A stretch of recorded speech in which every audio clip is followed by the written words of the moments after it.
Ladies and gentlemen, welcome back to the channel. Thanks for tuning in. Today, we are joined by a very distinguished scholar of international relations from the country of Indonesia.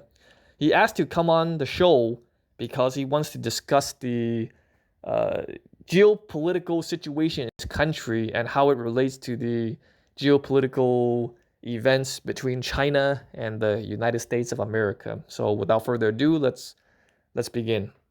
Do you want to tell me a little bit about your background and where you are from? Oh, and by the way, I'm from Indonesia. I'm from Jakarta. I live in Jakarta, and I'm basically a student. I majored in international relations.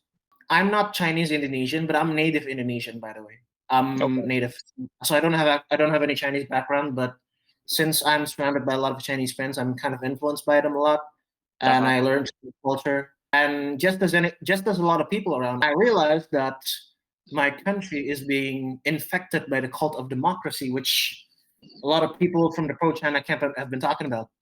And it turns out, here's the thing: I thought that I thought that the pandemic is enough to convince a lot of people that the mainstream democratic system is basically not perfect, but turns out it wasn't.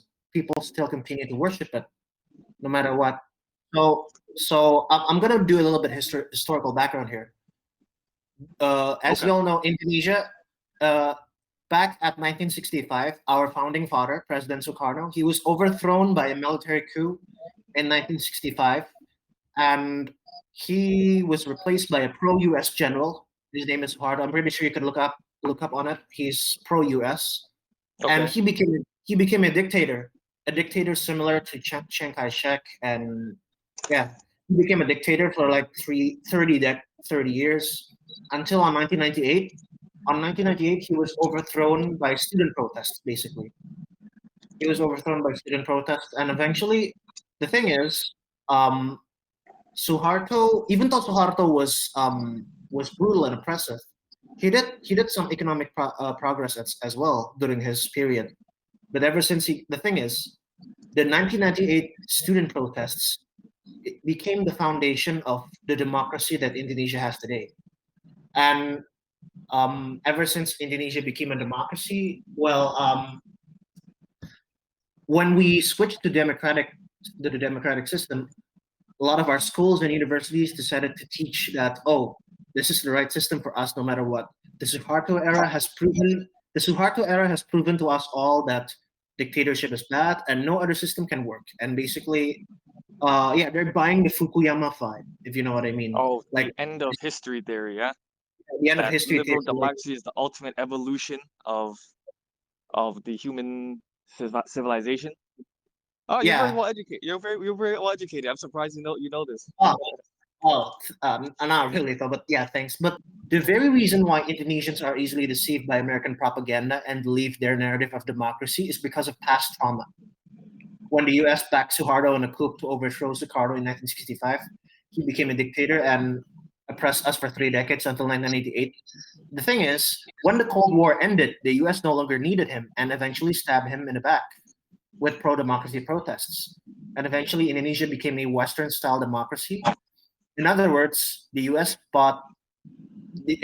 basically, the U.S. bought dictatorship and tyranny to our country for 30 years and turned us into a liberal democracy in 1998. The thing is that people would often say, "Oh, the Suharto era is proof that dictatorship is wrong and democracy is the right way." But the problem is, it's kind of ironic that dictatorship became the reason why that dictatorship came into being in the first place is because of the U.S. See the irony here? Mm-hmm. The Mm-hmm. main problem is this dictatorship was the main problem that ended up making the majority of the population believe that liberal democracy is the end of everything.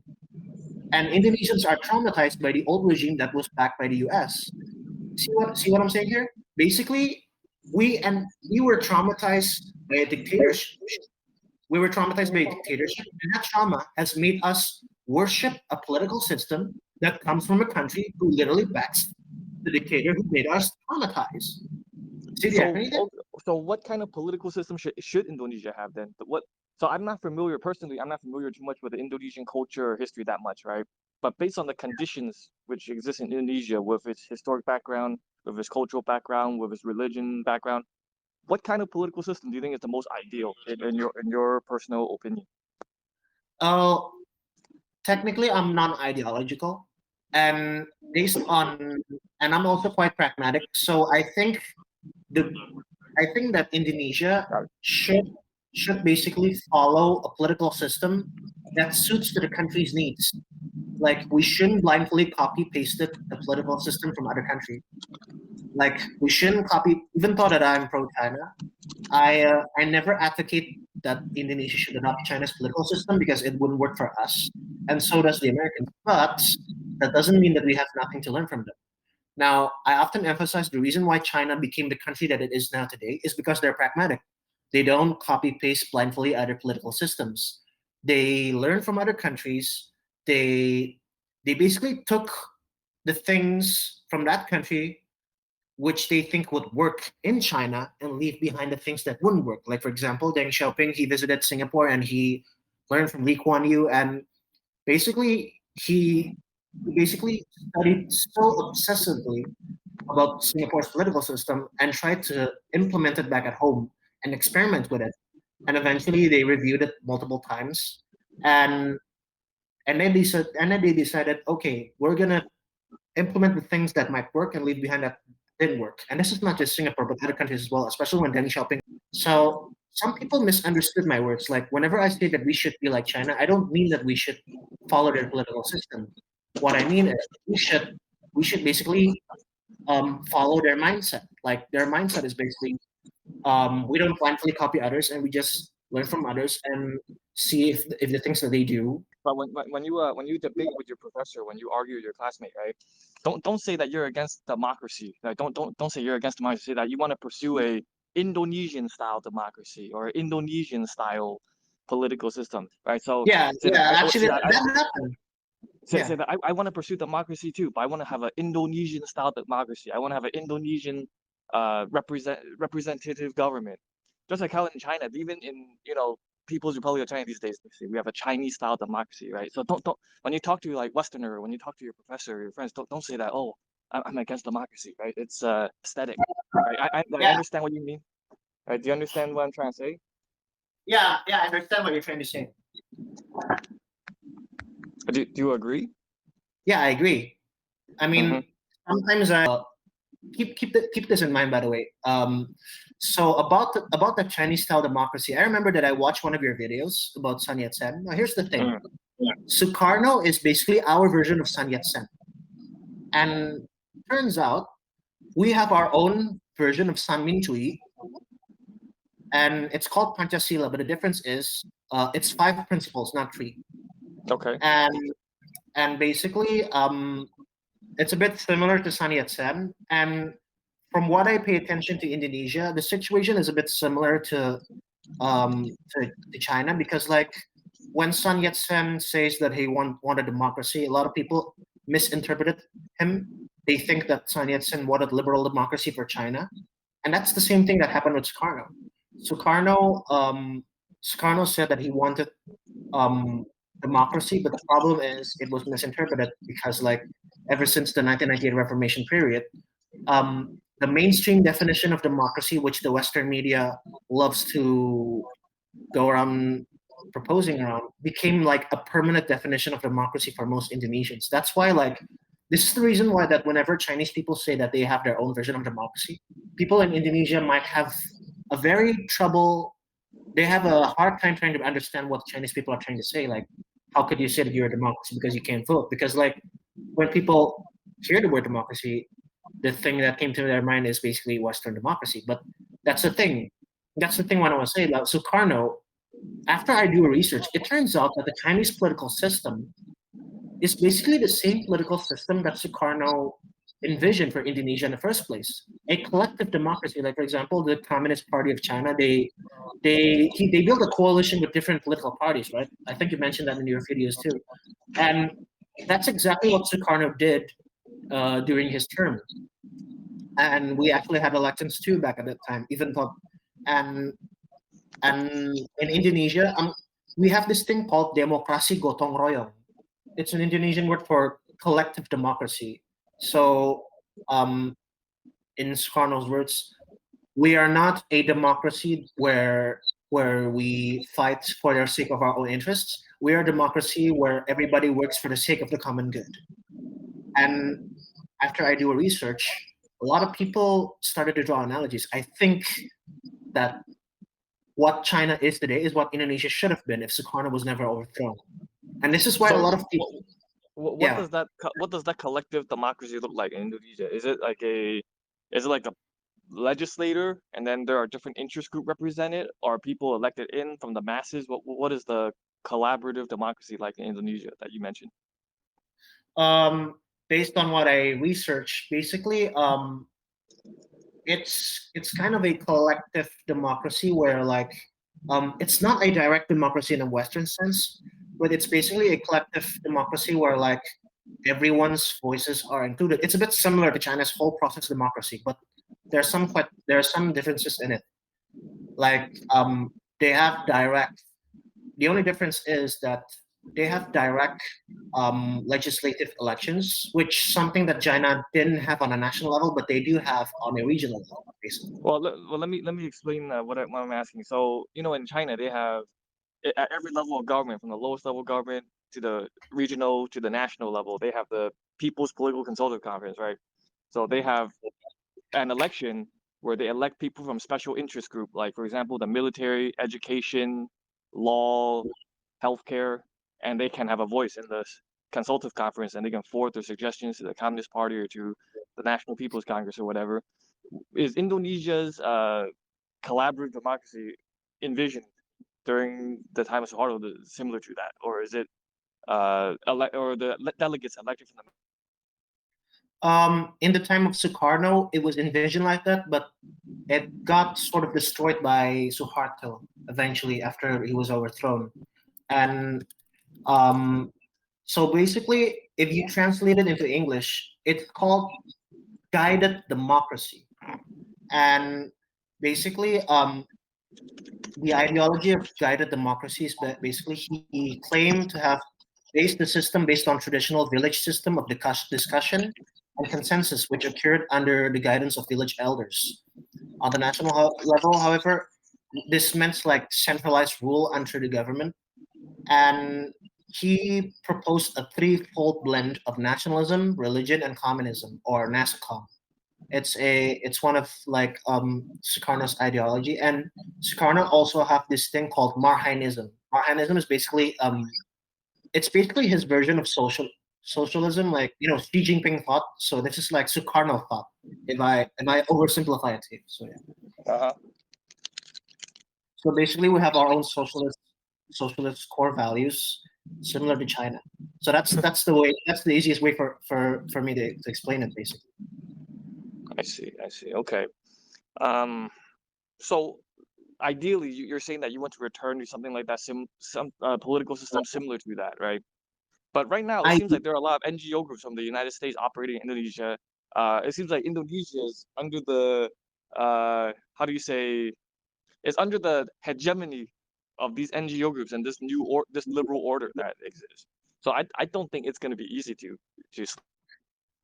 Yeah, it wasn't easy at all because the thing is, idealistically, yeah, I wanted us to return to that era, but the problem is, ever since the 1998 political reforms, liberal Western definition of democracy um, has become the permanent definition of democracy, Yes. and and basically people have forgotten the real meaning of democracy based on Sukarno's definition. And even the thing is, a lot of people mistaken Sukarno wanted um, U.S. style democracy, and eventually people ended up misinterpreting the things that he actually meant, and this makes it difficult for people to accept that because the thing is, um, the brainwashing is quite severe. And keep in mind, here's one thing that's kind of probably will surprise you. Nearly the whole national media of Indonesia has contracts with Reuters, AFP, and AP, Oh and wow. which means the entire national media copy pasted information from the Western media into their into their television. And that just shows how easy it is for foreign forces to conduct a color revolution in our country. What Like, political parties um, are in Indonesia are opposed to this? Are there any political parties in Indonesia or any voices, any there are politicians that's there are speak out? multiple political parties. Um, the president that is currently ruling our country, Joko Widodo, is from the PDIP party, which is the Indonesia's Democratic Struggle Party. And by the way, that's technically Sukarno's political party because, and it's a dynastical political party because Sukarno's family owns it, and his daughter is literally ruling the party today. But um, but and it also still holds on Marhanism. But the problem is, due to dynastical issues, Joko Widodo decided to betray his party and became an independent. And he left the party, and he's currently the president of Indonesia. But he's a president without a party, basically. He abandoned his party because due to conflict of interests. Because the thing is, so the rumors are, if I if, let me read it out. So remember, so during the 2024 presidential elections, when that which happened this February this year, Joko Widodo asked his son to run as vice president for Prabowo Subianto, which is a former military general. The reason why Jokowi told his son to run with Prabowo because Megawati, the head of Jokowi's party, refused to grant him to continue for a third. Yeah, so Prabowo is basically a military general who just he's currently the president-elect of Indonesia, and basically Jokowi told his son Gibran Rakabuming, who is the son of Joko Widodo. Jokowi told his son to run as Prabowo's vice president because Megawati. The rumors are Megawati refused to grant Jokowi for a third term as president, despite having the majority in parliament. Technically, Jokowi could amend the constitution to allow him to run for a third term, but the problem is his party refuses to grant him that power. And despite having so he has no choice but to convince his son to run as Prabowo's running mate based on resources. So Jokowi is literally being pragmatic because he knows that the next presidential candidate in his party has a high chance of not continuing his policies. And Jokowi also demanded that after he won, Prabowo will resign as chairman of his party. And again, these are rumors, not sure if it's true or not. He basically demanded that Prabowo will resign as the chairman of his party and hand over his rule to Jokowi so Jokowi can guide Prabowo's policies. In other words, Jokowi will become an oligarch so he can still influence the next presidency so his policies can continue to ensure Indonesia's development continue. Now, what you need to know, Suharto, the former dictator that I mentioned earlier, his family still has a huge influence in Indonesian politics before, and Jokowi came to power and previous presidents and politicians are afraid of him. And now Jokowi wanted to overthrow Suharto's Cendana family by changing the constitution in order for his family to be more powerful and destroy all factions. And keep in mind, the media quoted that Jokowi did this, he was inspired by Xi Jinping. I mean, the man literally said it by himself that his tactics are based on Xi Jinping. He's basically being pragmatic, and not gonna lie, he doesn't follow idealistic values anymore. Like, oh, democracy is more important. No, if some parts of the political system is preventing me from preventing me from continuing my policies, then I'll just be pragmatic and get rid of some of those. So I remember a few months ago you mentioned that Indonesia wanted to join BRICS. Did that work out, or did they back out of that instead? They back out of it because like the thing is, I think I mentioned before several times in our channel is that um the US has a huge amount of influence in our country, and it's really really that bad. I'm pretty sure I showed you a video of that before in one of those videos that got taken down. And USAID, they funded some projects in Indonesia. There are a lot of NGOs, and the thing is, our country is too afraid to join BRICS because they know that Uncle Sam's not going to like it. And the thing is, here's the coincidence. Kit Clattenburg just published an article about an upcoming color revolution in the next presidential election. The things that the thing is, it's quite a coincidence. Um, After the president says that our country is not going to join BRICS, suddenly out of nowhere, protests are happening in Batam. Batam is an island of Indonesia near Singapore. Now the thing is, our central government wanted to want is basically have using Batam as a special economic zone because like Batam is located near Singapore, and we wanted to use Batam as a source of foreign investment. Basically, to simplify it, our government wanted to change Batam into like Shenzhen because like Shenzhen was like beside Hong Kong, right? And since Batam is close to Singapore, we wanted to use it as special economic zones, and we have several projects there. Now the thing is, there are protests on the southern part of Batam, and the thing is that those protests, um, they rejected those projects and they claim it's harmful for the environment and it's bad for the people. And NGOs are defending it. And then suddenly, out of nowhere, the government, basically one of our ministers, Bahlil, he mentioned that there's a foreign hand within those protesters. There's a potential foreign hand. Now the thing is, Wait, I'm sorry. You said again. You said the governor. Oh, the governor said there's a foreign hand involved in all the now protests. the minister, Oh, the minister. one of Okay. the minister from Jokowi's cabinet mentioned that there's a potential foreign hand, foreign interference within those protesters. So Who are the like, protesters? Which political party are they from, or what organization are they usually from? Because um, usually, for example, we look at Hong Kong, right? Look at the protesters. Who they from? Usually, if it doesn't take that much effort, you can find that there is like a NGO group that represent them, or a foreign politician to represent them. Do you know in Indonesia what's the group that does these unrest? um, those are basically NGOs, but the people who are protesting are not students. Like, here's the thing. I'm gonna give you an example. Whenever our government wants to build a project, like for example, if our government wants to build a highway, um, normally governments would try to would basically demand the people who are living there to move away and compensate them with something. Now the rumors are, according to the government, NGOs would often, instead of moving away, sometimes NGOs would bribe the people who are living there to like rebel against the government. That's the government narrative.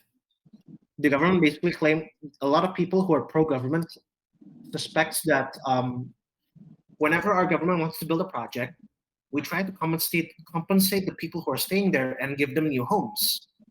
But then NGOs bribe those people to rebel against the government and create protests. And that's why Mm. It's the those same playbook protests. as Hong Kong. You see what I mean? These are not Mm. students. These are basically people from the rumors are, according to some government officials, that NGOs are bribing these people to stay in order to start an uprising. Mm. I see. I This, see. and throughout Jokowi's administration, this happens a lot. This happens a lot whenever we wanted to build infrastructure projects. And this is the reason why that infrastructure projects are often demonized by the NGOs and also by the opposition. Even though that these projects are actually crucial for the economy to go forward. Like for example, um, I want to build a highway that connects from the city to the village. We needed that highway in order to help the people in rural areas to, like, for example, if we want to deliver food, well, we can use that highway to deliver to them. Like, there are a lot of kids in villages who have to climb a mountain in order to get to school. They have to cross a river. They don't have to do that anymore when the government builds a bridge.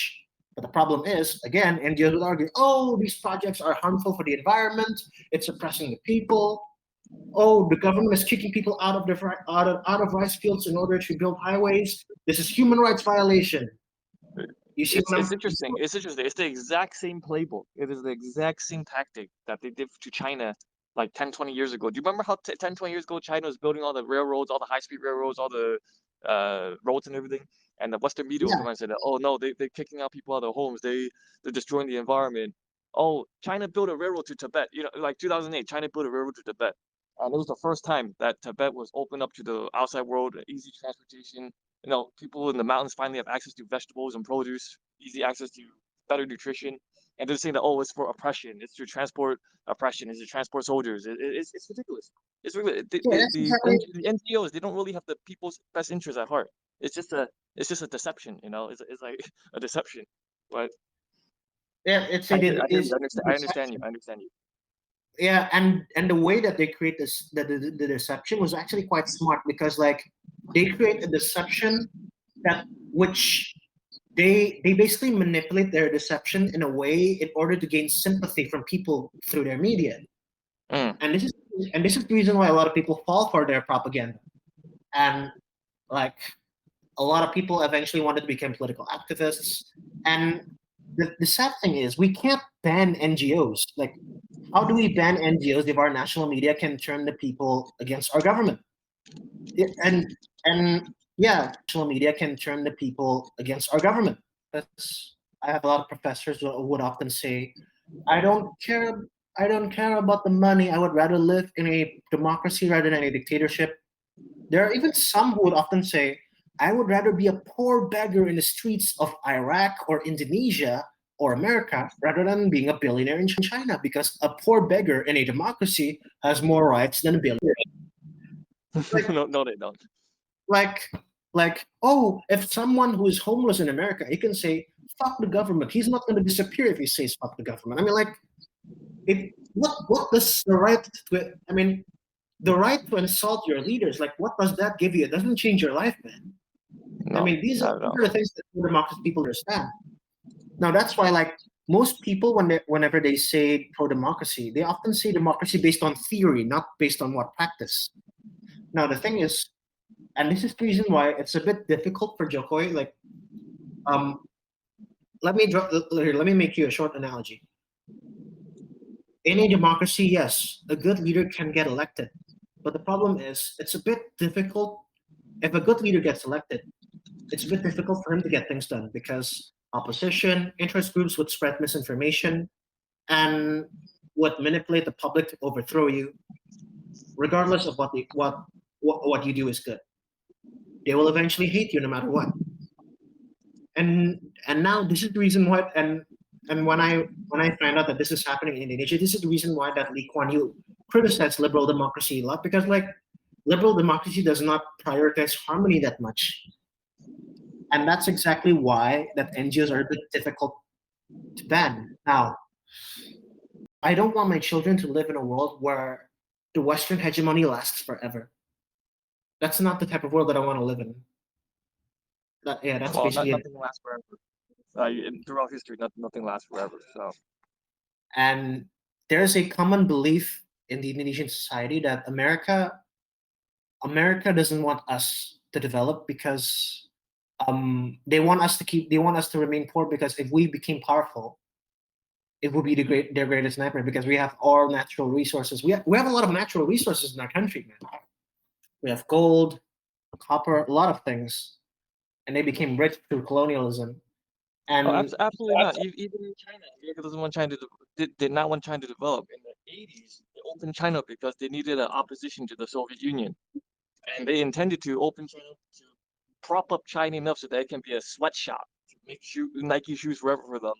But they didn't expect China to get so big and so powerful so quickly. But I think it's inevitable because throughout history, because China and also East Asia has been so populous and has been so large. I think it's inevitable that eventually the GDP of Asia is going to surpass the rest of the world again. Right? That's just how it naturally was made out to be, even in the past, even 600 years ago. Right? So I think we should be optimistic about the future. We shouldn't be so doom and gloom about it. It's just we're running out of time, Nate. Man, like I said, everywhere you look, there's already. No worry. And by the way, we'll talk again sometime. Well, when will we'll you talk be again. free? Just put a message. Say you want to start a video call, and I'll host it. Yeah. I think I have to host it. I have to host it. By the way, by the way, before you close, I need this is basically in my time zone. It's what time is it now in America? Where are you at now? Right now it's 9 a.m. Oh, it's 10:54 p.m. in the night. So if we want to talk again, I'm gonna have to adjust the time. So yeah. Okay. So yeah. So if you. Thank you for listening to today's podcast. The opinions expressed in today's program may not necessarily express the opinions of the host or its sponsors.